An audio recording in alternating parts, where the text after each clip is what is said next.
Hey y'all, welcome back. It is me, Britt Reacts, and we're going to react to some more OverSimplified today. This one is the first Punic War, which I've never, ever heard of in the history of my 37 years of life. Okay, NordVPN. This video was made possible by NordVPN. Who turned on my Click the link below caption? and get an exclusive deal with a huge discount and a 30-day money-back guarantee. Introducing our new, glorious, breathtaking bucket plushie. Limited quantity, available now, along with some Punic War character pins. Buy them, or I'll marry your mother. It's your choice. Oh, Marcellus, you sure have a lot of dignitas.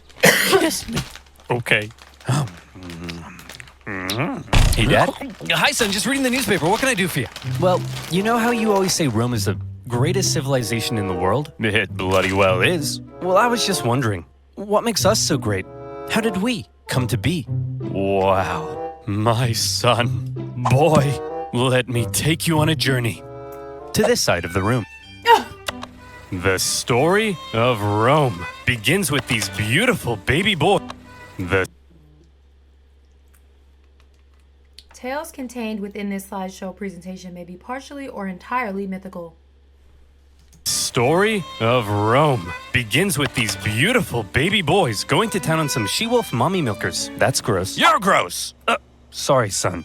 You're not gross. You're gross. I love you. They're called Romulus and Remus, and when they grew up, in 753 BC, they founded Rome. But there was just one problem. They couldn't agree on which of them should be the king. But they worked it out peacefully, right? No. Oh, heavens no. Romulus caved Remus's skull in with a shovel. Here's a picture. Our first king committed fratricide? I know. Look at his face. When's the part where we become the greatest civilization, Dad? Well, you see, at first Rome was full of men. I'm talking like a real sausage party. You know what I mean? Yes, sir. So we invited some neighboring cities over for a big feast. And then we literally kidnapped all of their women. Here's a picture. Look at that one. No way that's not what that picture is. No way that's not what that picture is. Is this part of the mystical story or is this for real? No way. I know nothing about Rome. Nothing. Very little about Italy. So pull up a chair. She's like, "Bah!" This is messed up. You're messed up. Ugh. Sorry. I'll be a better father. I promise. So then, finally, after centuries of monarchy, those tyrannical kings started getting a little too big for their britches. So we overthrew the kings and established Rome as a republic. Is that when all the killing stopped? No. Heavens no. That's when the killing surged, baby. We went wild and conquered the Latin League, the Samnites, the Etruscans. Woo! What a rush. Dad, Rome seems pretty barbaric. You're barbaric! Oh, I forgot to tell you about the time a prophet told Saturn his son would one day overthrow him. So Saturn literally ate his own son seconds after he was born. I don't want to see a picture. Here's a picture. Dad! Look at that! That's messed up, man. Are we really this uncivilized? Hey!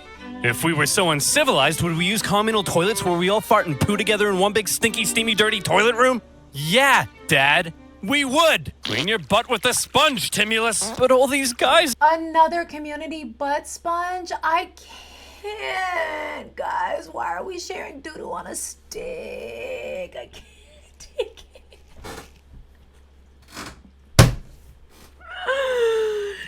No. Dad, we would! Clean your butt with a sponge, Timulus! But all these guys just used it! What's wrong with your son, bro? I don't want to be Roman. This is so weird. You're weird!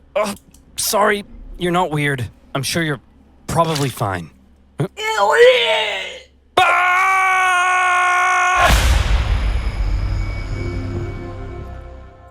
Why did that just happen to me? Why did I just The watch Roman that? Republic, a nation that, since its foundation, had been stabbing necks all the way down the Italian peninsula. Jesus. But this isn't the famous Roman Empire that ruled the known world. Not yet, anyway. This is a relatively juvenile Rome, still just a regional power. In 264 BC, the big daddy of the Western Mediterranean was Carthage. Let's rewind a bit. Please? Carthage was founded in 814 BC, when some Phoenicians in Tyre had a mega surplus of goods and decided to export those goods across the Mediterranean. they became the dominant trading power in the region. And to support their growing trade network, the Phoenicians established a number of colonies, one of which was Carthage. Therefore, Carthage began its life as a Phoenician trade colony, and the Carthaginians were actually Phoenicians. Or, if you're a Latin-speaking Roman, they were Punic, hence the name of the video. Over the centuries, Carthage gradually expanded and became the region's base of power. Just like Rome, Carthage was a semi-democratic republic with its own senate and judiciary. But there were also some pretty hefty differences between the two. While Rome was big into farming and stabbing people in the neck, the Carthaginians, on the other hand, just like their Phoenician forefathers, had built their power through trade and navigating the waves. They went here and there, selling ivory tusks, gold, and slaves. And as a result, they were rolling in it. Whenever they weren't busy swimming around in their copious hoards of money, in their spare time, they also possibly enjoyed sacrificing their children to Baal, the god of... Let me just check my notes. Yes. Plant fertility. Oh boy, these figs aren't looking too hot. Maybe if I throw my son into a burning pit of fire, they'll grow. Have you tried watering them, Dad? No, we'll try that second. As a result of all their trading, Carthage had emerged as one of the Mediterranean's superpowers. But wait, they said. Rome? What the heck is that? Well, I know it's a pretty obscure little country that you've probably never heard of. But this spunky young nation was about to upset the entire region's balance of power. Initially, the two sides enjoyed relatively friendly relations, and it even signed a couple treaties. But it was a relationship that was practically destined to turn sour. See, Rome had a thing where they liked to aggressively expand their boundaries, often viewing such expansion as a defensive act. Kinda like when you kill your neighbor, because you knew eventually they would have tried to kill you first. Meanwhile, Carthage was extremely protective of its wealthy trade network.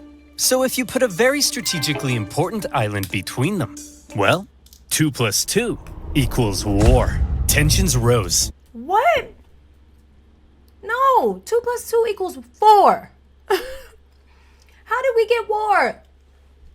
Between them, well, 2 + 2 = war. Tensions rose, and the two sides began viewing each other with increasing disdain.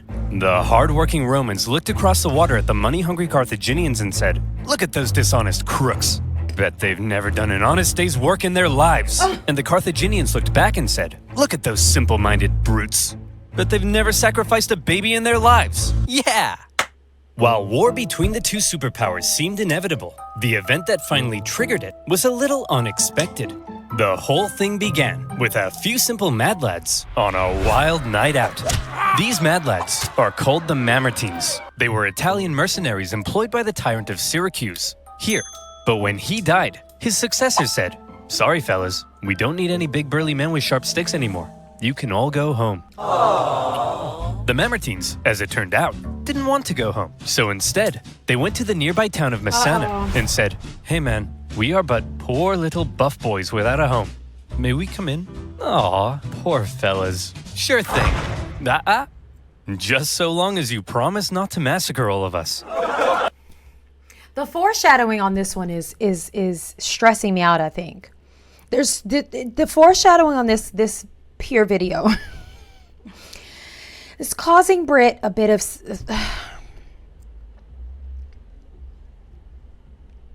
I don't know. Is there okay.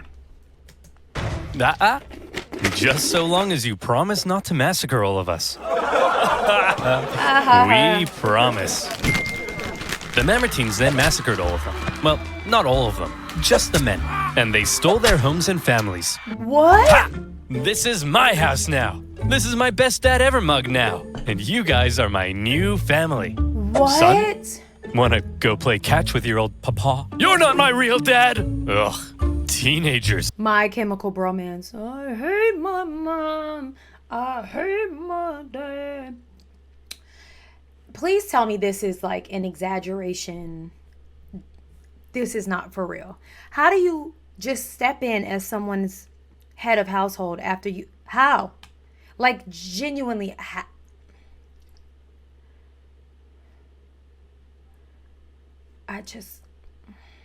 hate that.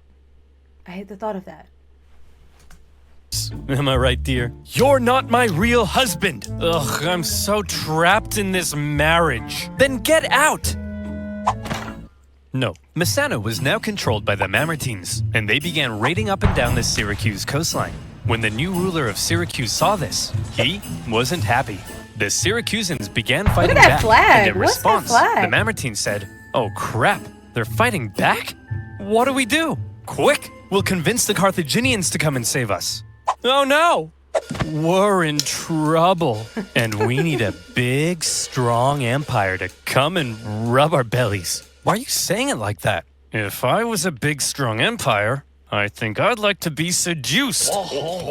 See? It's working! The Carthaginians had long dreamed of controlling all of Sicily. They had been fighting Syracuse and their Greek influence on the island for centuries. And They now, wanted in. here was a great opportunity to get wanted one in. over on them. So Carthage promptly answered the Mamertines' cry for help and sent a force to garrison Messana. As it turned out, however, some within the ranks of the Mamertines The weren't too Nutcracker? happy with the occupying Carthaginians, and they sent out a second cry for help to Rome. When it reached the Roman Senate, they were a little more hesitant. Going to help the Mamertines ran the risk of triggering an all-out war with Carthage, and they had only just finished conquering the Italian peninsula, so they were kind of tired. Plus, the Mamertines were all the way across the water. They had never made a leap like that before. So you would assume that to avoid any conflict with Carthage, the exhausted Romans would probably sit this one out. But you would assume wrong. Rome just couldn't resist a good chance for war. Why? Well, there's something you gotta understand about Rome. See, as a republic, they were hell-bent on preventing any one man from ever gaining too much power. And so rather than having one leader, Rome had two, called consuls, who shared power. These consuls could also only serve for 1 year at a time before new consuls were elected. Oh. These measures to limit the powers of the consuls were noble, but had That seems tiring for the people to have to get used to a new ruler every single year. And like, how do you, like, by the time you get in there and, you know, get all cozy, you're out. were elected. These measures to limit the powers of the consuls were noble, but had an interesting side effect. The consuls knew they had just 1 year to try and gain as much glory and prestige as possible, something that was very important in Roman society. Dignitas. And the best way of gaining glory and prestige? Military victory, of course. The Roman political system basically I love that their like armor has built-in abs. So no matter what's going on behind that armor, that shield, it doesn't matter. You got an 8-pack. You just put it on in the morning and take it off at night. ended up encouraging these consuls to go out and be as aggressive as your Italian grandmother when you don't eat all the spaghetti. No. And so the glory-seeking consuls convinced the people to vote in favor of going to Messana. And in they went. Upon the arrival of the Romans, the Carthaginians in the city, amongst the confusion, Get outta here, were forced bucko. to leave. Now, in contrast to Roman aggression, the Carthaginian military had a slightly different philosophy. All right, kids, listen up. If you want to grow up to be Carthaginian military leaders, there's a few things you have to understand. If you What, a fail to paddle? succeed on the battlefield, that's a crucifixion. Showing cowardice, that's a crucifixion. Hello, sir. What are you doing here? Aren't you meant to be in Messana? Yeah, but the Romans showed up. So you just left? Sure did. Oh, you better believe that's a crucifixion. The Roman consuls were awarded for victory Awful. and therefore tended to be aggressive go-getters. By contrast, the Carthaginian generals were brutally punished for failure, and so they tended to be more cautious and restrained. This dynamic is helpful for understanding some of the crazy things that happened during the Punic Wars. Oh. So, the Romans have crossed over to Messana, and now there was some red on the island. Hit that panic button. This turn of events was unacceptable to both Carthage and Syracuse, so the traditional enemies teamed up to kick the Romans off their island. They Oh. surrounded the city and said, "Hey, you jerks! Hey, this get isn't outta your here." island! Come out of there at once!" "Okay, we're coming!" See, Phil, you just gotta speak with authority. That's what being an alpha male's all about. Hey, man. Oh, you brought your weapons and armor? No, I didn't mean... Oh, crap. Out the Roman legions came to engage the Carthaginians in battle, and they sent them packing. With the Yeah, they Battle of weren't Messana, prepared. whether intended or not, by going to help the Mamertines, the two sides had just slipped into an all-out war. With the initial Roman victory, towns across Sicily, including Syracuse, began switching allegiance because being a winner is more fun. But the Carthaginians weren't about to just give up that easily. In 262, Correct me if I'm wrong, but hey Siri, what's a Carthagin? Nope, I didn't say cartridge. Isn't there like a medical term that's like what am I thinking of? Let me see if I can find it. What am I thinking of? Guys, what am I thinking of? Nope, that's not it. I'm thinking of something, guys. I don't know. Someone let me know in the comments what I'm thinking about. This word is reminding me of another word that feels like a medical term or something. but the Carthaginians weren't about to just give up that easily. In 262 BC, they began that's a long building up time their ago. forces 262. at Agrigentum. So the Romans, being aggressive go-getters, aggressively go-got them. The Romans immediately laid siege, hoping to starve out the Carthaginian garrison. However, because this was the first time Rome had been fighting outside the Italian peninsula, across the water, they struggled to supply their forces, and before long, the Romans were as starving as the Carthaginians they were it's besieging. nothing. They had to forage for food, leaving them open to ambush. And when Carthaginian reinforcements arrived, creating a double siege, things got really bad. Everybody starved each other for months until nobody could take it anymore, and they all finally came out for battle, which Rome No one could take it anymore, or like, did they die? Because how are you starving for months? Also, and then how are you starving for months and then going to battle? With what fuel? With what strength? Questions that need serious answers. months until nobody could take it anymore, Bizarre. and they all finally came out for battle, which Rome won. Here's the report from the recent siege at Agrigentum, sir. We killed 30,000 while only suffering 7,000 losses? That's amazing! We're the best! Yes, sir. Whoops, those are the wrong way around. What? We lost 30,000? We're the worst! But we won, right?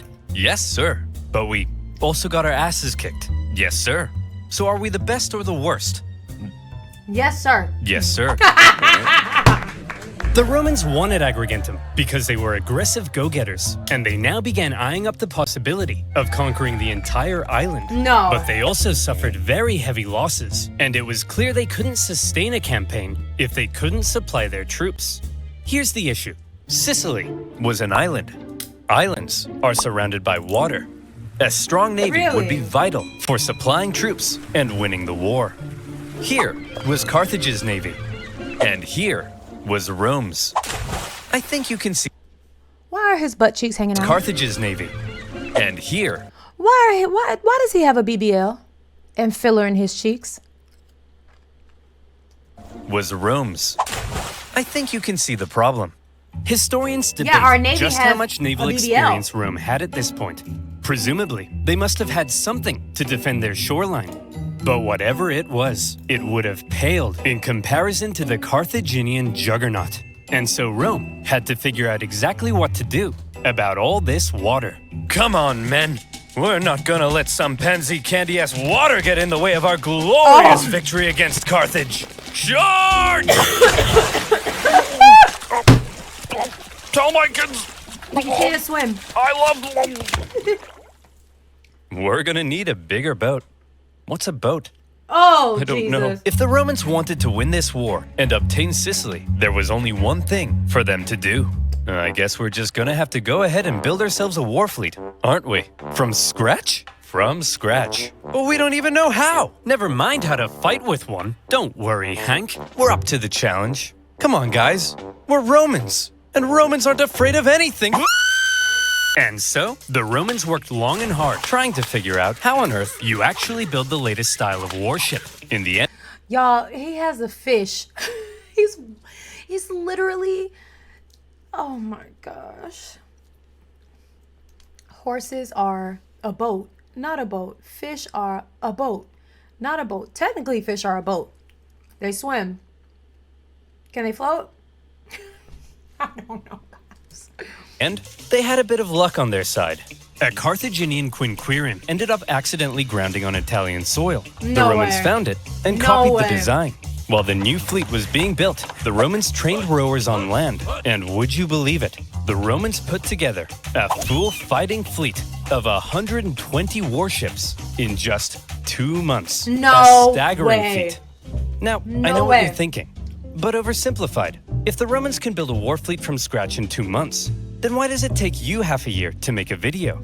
Well, my valued subscriber, I think you should shut up. I'm not complaining. Don't add me to the list of people wondering. What the I'm trying to catch up. heck? How on earth did the Romans learn how to build a war fleet? This shouldn't be happening. From what I hear, they copied the design from us, sir. Well, how on earth did they get the blueprint, Carl? I don't Carl? know, sir. But I'll tell Carl? you what, if you're worried about people stealing your data, no, and you want to protect yourself from outside threats, don't you dare. Then you, my friend, if you mention NordVPN, I'll scream. Should use NordVPN. Do you like corporations knowing everything about Look at you his and then bang. selling your data to advertisers who convince you to buy things you don't need in an endless cycle over and over until you die? Me neither. And that's why I use NordVPN. NordVPN allows you to connect to super fast secure servers all around the world, encrypting your IP address to protect your online data from undesirable eyes. That means you can look at all the squatty potties you want, and no one will know. With NordVPN, Oh, I didn't mean to do that. I meant to mute it. you can search for better. In my own ad, someone asked me in a video yesterday, were these actually good? I stumbled upon these in Target. I hadn't had barbecue sunflower seeds in a while. If you've been here long enough, you know. These in Swedish fish. They're not so bad. The flavor takes a little getting used to. They're not like the traditional barbecue, but they're not so bad. I just wanted to let you guys know. /oversimplified. And as always, you'll be supporting my channel. So thank you. Now, where were we? Oh yeah, the siege at Agrigentum, supply issues, and building a war fleet. So now the Romans have a navy, and it's time to put it to the test. But how does one wage ancient naval warfare? Easy. All of the ships had giant bronze rams on the front, so all you had to do was outmaneuver the enemy and give him the jimmies. That's crazy. Easy as pie. That's And crazy. so the aggressive Romans set out for some good old-fashioned jimmy giving. The consul, Gnaeus Cornelius Scipio, set out for the town of Lipara, believing the garrison there wanted to join the Romans. As he entered the harbor, however, he found himself trapped by a Carthaginian fleet, and in the following skirmish, he was completely outmatched. The Romans may have had a brand new fleet, but when it came to engaging in actual combat, their inexperience showed. There was just something better about the Carthaginian ships. The Carthaginian rowers had nicer abs. The entire Carthaginian Empire had been built. That's what is behind the ab armor. You see what I'm seeing? Someone has a 4-pack. Someone has a 6-pack. Rowers had nicer abs. The entire Carthaginian Empire had been built on expert seamanship. So, when it came to water, the Carthaginians were better, and the Romans were wetter. In their initial skirmish, the Romans were beaten so badly that the consul, Scipio, was given a nickname, Asina. And if you're wondering what that means, just drop the Ina. So what were the Romans to do? How could they possibly stand up to this Carthaginian superpower? Look at Well, his abs. There's something you gotta understand about the Romans. Back when they found that Carthaginian ship and copied its design, that wasn't a one-off thing. Copying their enemies was as Roman as punishing murderers by sewing them into a leather pouch with a monkey, snake, and rooster, and then throwing them into a river, which is a thing they did. Wait, what was I talking about? Why? Oh yeah, copying their enemies. Many of the most famous Roman inventions were actually borrowed.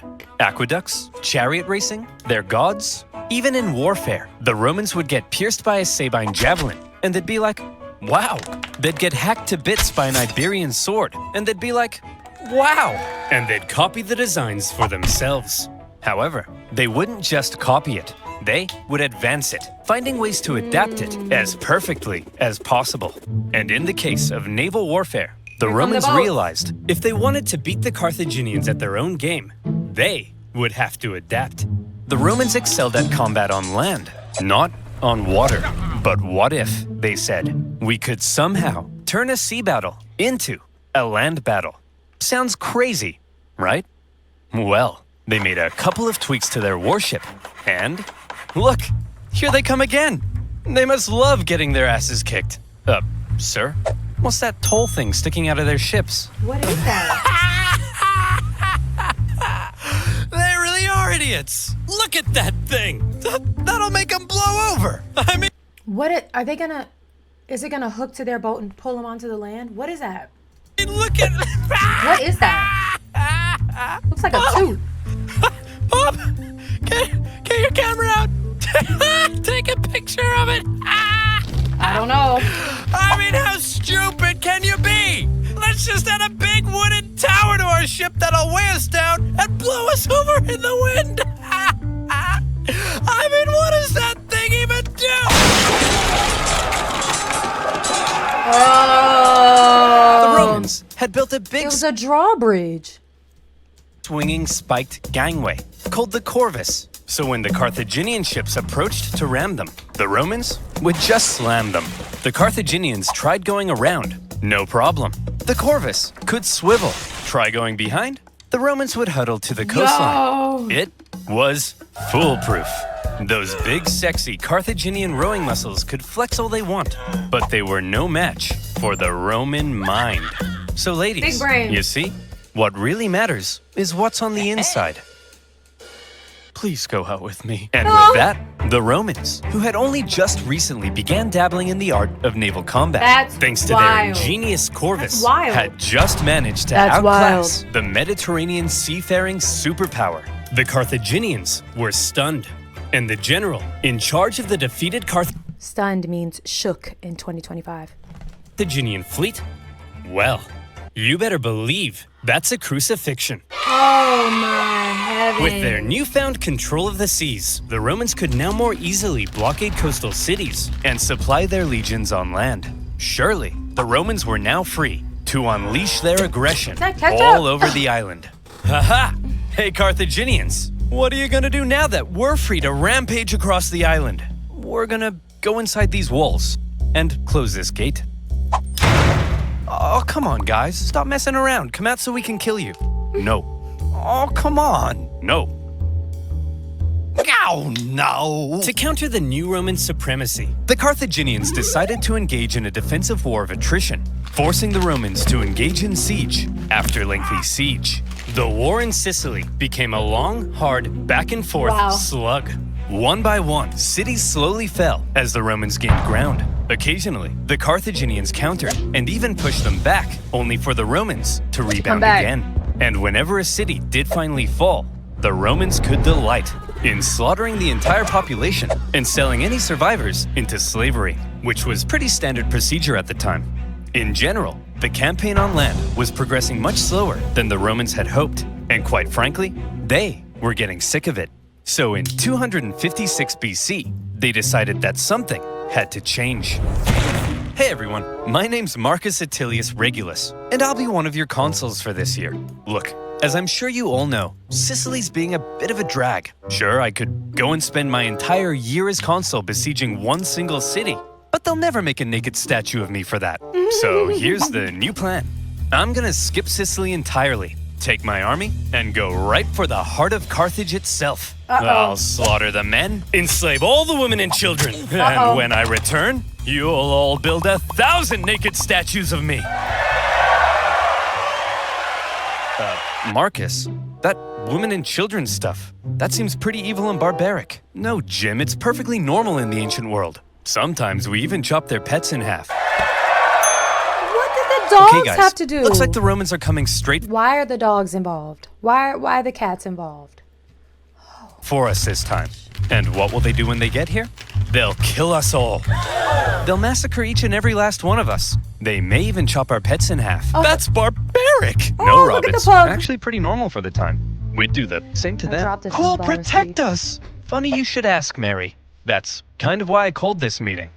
Who will protect us?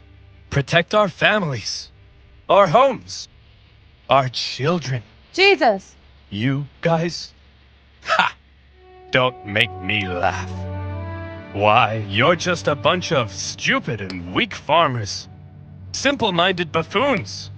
Cowards. Fools. Rob here thinks enslaving women and children is barbaric. You're a snowflake, Rob. Yes, you are. Rob. The fact is, if the Romans manage to land on African soil, we're all gonna die. A terrifying, hideous, unspeakably painful death.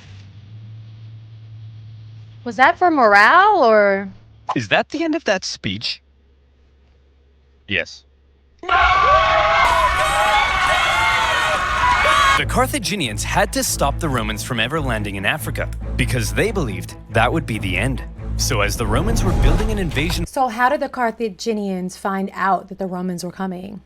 Like, was there a mole? Like, how did they know? fleet, the size of which the world had never seen before, the Carthaginians were preparing an even bigger one to stop them. And in 256 BC, as the Roman invasion fleet made its way south, the stage was set for a humongous battle that saw 680 warships, around 300,000 men, fighting to decide the course of the war. To this day, the Battle of Cape Ignomus remains possibly the largest naval battle in human history, Wow. all the way back in ancient times. So the next time your granddad tells you about the time he sank a Japanese aircraft carrier, kick him in the nuts. The Romans had a lot riding on this battle. They weren't just sending their warships, but transports as well, full of supplies and horses for their invasion of Africa. They therefore formed a protective wedge-like formation to punch through the long, thin Carthaginian line. The Carthaginian generals, however, desperate to prevent the Romans from reaching Africa, had a plan of their own. As the Roman fleet approached, the Carthaginian center feigned a retreat, luring the Romans in so their outstretched flanks could envelop them and get around the Roman corvus. Snap. A clever plan. But with such a huge battle and so many ships crowded together, the Carthaginians struggled to maneuver as hoped. And in the chaos, 3 separate battles emerged across the huge battle space. With the number of ships limiting their ability to maneuver, the Carthaginians became sitting ducks, and all the Romans had to do was start swinging.